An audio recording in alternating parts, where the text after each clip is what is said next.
Hey guys, it's Ben the Coin Geek at Old Pueblo Coin, and today I want to talk to you about conditional rarity. And I want to talk very specifically about buying coins for the long term. If you've watched my channel before, you've maybe heard me say that coin collecting is a hobby. It's for collectors, it's for the hobby, it's not for investment.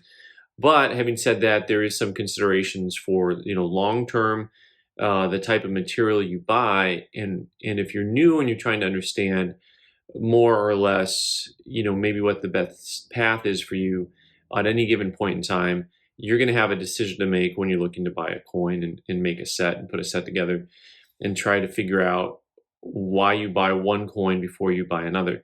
And so hopefully this video will help you understand a little bit more about conditional rarity.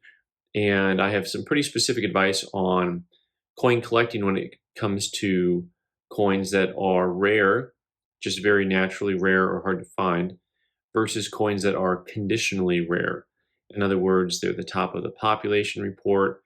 Um, they are not a rare coin per se, but they're just really, really expensive because they have a really, really high grade. So this is going to be something that might be a little controversial for some of you because, you're always just going to want to buy the highest grade you can. And that's the general consensus in coin collecting, by the way, is that, when it comes to a coin collection, you should always buy the finest grade that you can afford. All right, so that's not necessarily what we're talking about here because, yes, that's still generally true.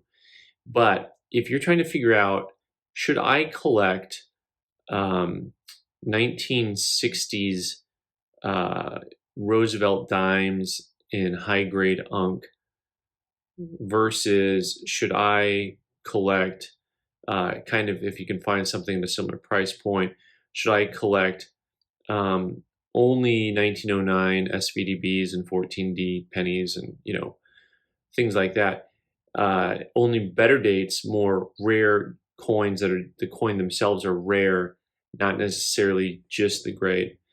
That's where I think I'm making the point here that what you want to do is you want to buy the coin that's more rare, not the one that's conditionally rare. And there's a couple reasons for that. One is a lot of you talk about is what's called gradeflation. So gradeflation is the theory and fact that over time the grading standards have changed in favor of the coin grading being more lenient than it was 30 years ago. And so what that means is if you have something that has, if you're relying on the population reports to tell you if a coin is rare or not, then there's a likelihood that over time, more coins are going to pop up, right?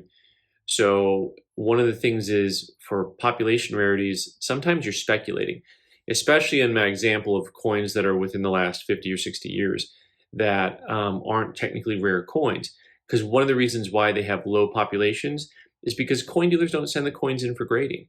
In very general terms, if you asked 100 coin dealers if they've sent any coins from the 60s in to get graded to try to get a high grade, high pop on it, their answer is going to be no 99% of the time because it's not something that's on their radar at all.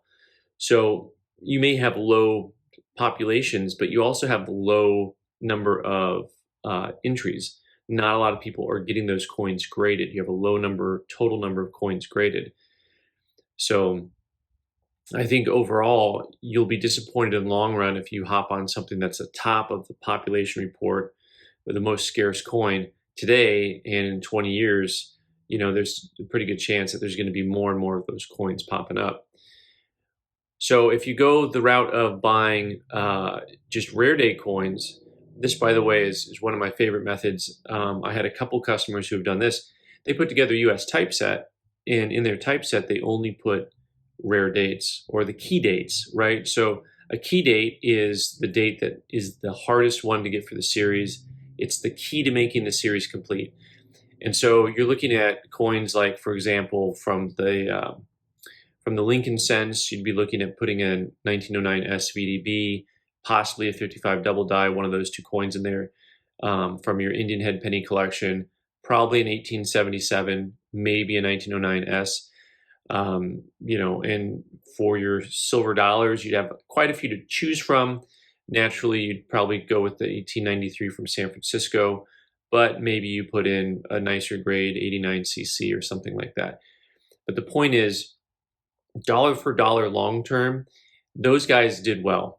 When they put nothing but rare coins together, they did really well. And so I would tell you that what you want to do is go for the rare dates before you go for the top of the pop. Now, the top of the pop, by the way, is going to be more rare technically speaking. I mean, an '09 SVDB penny, if you go to a coin show, you're going to find a lot of them, typically a lot of them on the floor, but they're very popular, and that base level of popularity and demand is going to stay there. That's really what ends up driving the market upward. So technically, your pop, your scarce grade coin is going to be technically more rare, but over the long run, I don't think it's going to have the same type of long-term holding power as you have with your more popular coins like your SVDB and 55 double die and things of that nature. So anyway, let me know what you think about this. Do you think that it's better to get the top of the pop on a more modern coin, or something that is going to be dollar for dollar? If it was the same price point, would you rather have a more rare date in whatever series you collect? I'm Ben the Coin Geek. Thanks for watching. You can subscribe by clicking on the button in the corner and watch more videos on the right side of the screen. Thanks.